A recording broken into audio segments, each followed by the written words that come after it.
سلام، اینجا استودیوی یقین است و من مجیب سلطانی هستم با رویدادهای خوب یک هفته اخیر. امروز جمعه 11 سنبله سال 1401 هجری شمسی است که مطابق می شود با 2 سپتامبر سال 2022.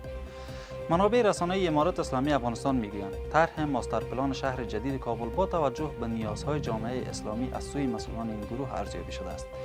به نقل از خبرگزاری باختر که زیر نظر امارات اسلامی افغانستان نشرات دارد، دفتر مطبوعاتی وزارت شهرسازی امارات اسلامی افغانستان امروز با نشر خبرنامه گفته است که نشست مشترک به منظور ارزیابی ماستر پلان شهر جدید کابل به ریاست مولوی حمدالله نعمانی سرپرست وزارت شهرسازی و با اشتراک نماینده‌های وزارتخانه‌ها، ادارات مربوطه و انجینیرهای سایر نهادها برگزار شده است.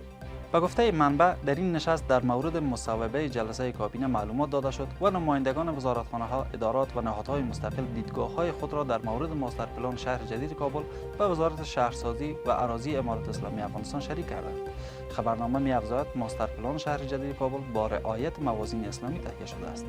اسلام آباد محصول سبزی‌ها و میوه‌های تازه افغانستان را معاف خواهد کرد. بارندگی‌های شدید و جاری شدن سیلاب‌های پسین نه تنها فرآورده‌های کشاورزی در افغانستان را آسیب رسانده است، بلکه فرآورده‌های کشاورزی در پاکستان را نیز زیانمند ساخته است. اتاق تجارت مشترک افغانستان و پاکستان می‌گوید اسلام آباد محصول برخی از سبزی‌های افغانستان را معاف خواهد کرد. نقیب الله صافی رئیس اتاق مشترک افغانستان و پاکستان گفت مصرف سبزی در پاکستان زیاد است و به همین دلیل حکومت پاکستان می‌خواهد سبزی‌هایی که در آینده نیازشان است محصول آن را معاف کند. اما اتاق زراعت و مالداری معاف کردن محصول برخی از سبزی‌ها را از سوی پاکستان و سود افغانستان نمی‌داند و تاکید دارد که باید محصول میوه تازه افغانستان کاهش یابد. ذبیح الله مجاهد سخنگوی امارات اسلامی افغانستان در یک گفتگوی ویژه با یکی از رسانه‌های داخلی میگوید که امارات اسلامی افغانستان خواهان تعامل رسمی با جامعه جهانی است. سخنگوی امارات اسلامی افغانستان گفته آنها در اینجا شکست خوردند و بسیار زیان دیدند، هم از لحاظ نیروی بشری و هم از لحاظ اقتصادی و هم پتانسیل سیاسی، و در این طور حالت شاید آماده نباشند که با امارات اسلامی افغانستان تعامل رسمی کنند، ولی این یک نیاز جدی به هر دو جانب است. آقای مجاهد در این گفتگو از آمادگی برای تعامل با تمامی کشورهای جهان نیز سخن می‌زند. او در این باره گفت که سیاست امارات اسلامی افغانستان با دنیا این است که ما با تمام کشورها تعامل مشروع و استوار بر احترام متقابل داشته باشیم.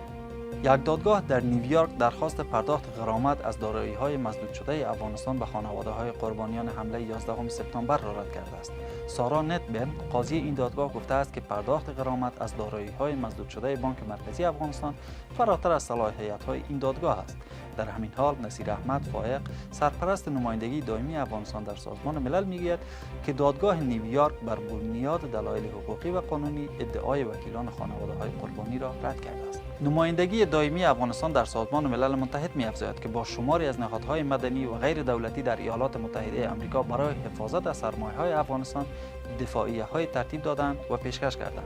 و خبر اخیر این که میشل باشل کمیشنر عالی حقوق بشر سازمان ملل روز چهارشنبه گزارش تازه درباره نقض حقوق مسلمانان چین نشر کرد. در این گزارش چین متهم شده است که به طور جدی حقوق بشری مسلمانان آیغور را در ایالت سینکیان نقض کرده است و این نقض حقوق در حد جنایت علیه بشریت است.